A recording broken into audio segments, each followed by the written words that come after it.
नमस्कार आप सभी को। मैं हूं रोहन सिंह और स्वागत है आपका एक बार फिर मेरे साथ एक नई कहानी में। शीर्षक का नाम है बेरंग दुनिया से परे। शिवानी और शिवम बचपन से एक ही मोहल्ले में रहते थे। उनकी दोस्ती बचपन की गलियों में दौड़ते दौड़ते कब गहरी हो गई पता ही नहीं चला। हर साल होली का दिन उनके लिए सबसे खास होता था।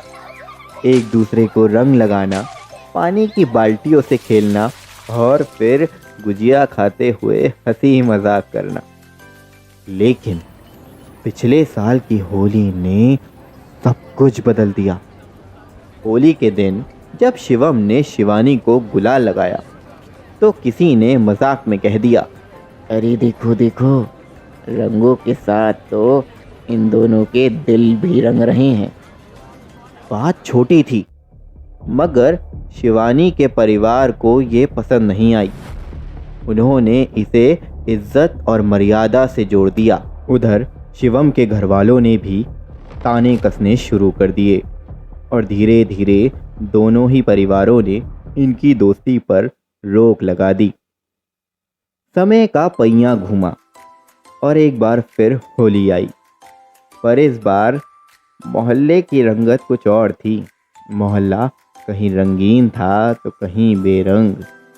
शिवानी अपने घर की छत से मोहल्ले को होली खेलते देख रही थी और शिवम अपने घर की बालकनी से। दोनों की नज़रें मिली, लेकिन उनके हाथ रंगों से खाली थे। तभी मोहल्ले के सबसे बुजुर्ग दादाजी बीच में आ गए। उन्होंने दोनों परिवारों को बुलाया और उनसे कहा, रंगों की सबसे खूबसूरत बात क्या होती है? क्या तुम में से ये बात कोई जानता है या मुझे बता सकता है? दोनों परिवार चुप रहे। तभी दादाजी आगे अपनी बात पूरी करते हुए बोले, रंगों की सबसे खूबसूरत बात यही है बच्चों कि ये किसी को नहीं देखते। ना जात, ना धर्म, ना लड़का लड़की और ना ही ऊंच नीच। लेकिन अफसोस, इंसान रंगों से ज़्यादा खुद को बड़ा मानने लगा है।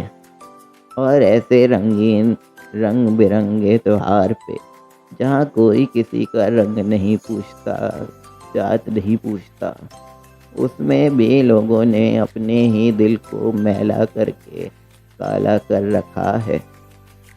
क्या इस त्योहार का मतलब ये नहीं कि अपने अंदर की बुराई और कालेपन को रंगों से भर दिया जाए?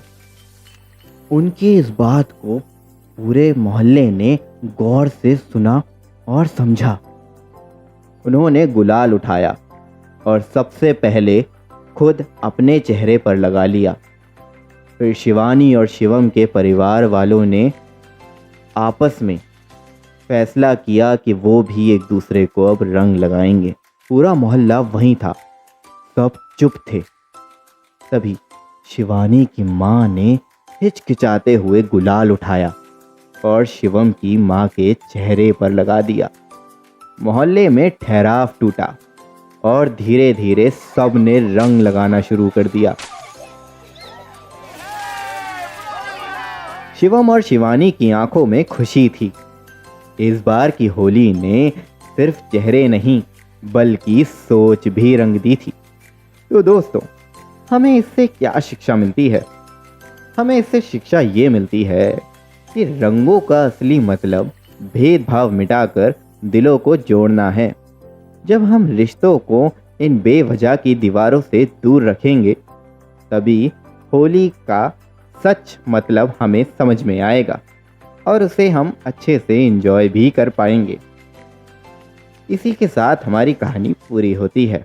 मुझे उम्मीद है आपको ये कहानी पसंद आई होगी और आप सभी को मेरी तरफ से होली की ढेर सारी शुभकामनाएं। मैं मिलूंगा फिर नई किसी कहानी में। तब तक के लिए अपने दुनिया को रंगीन रखिए और सबके चेहरे पे मुस्कान रखिए। धन्यवाद।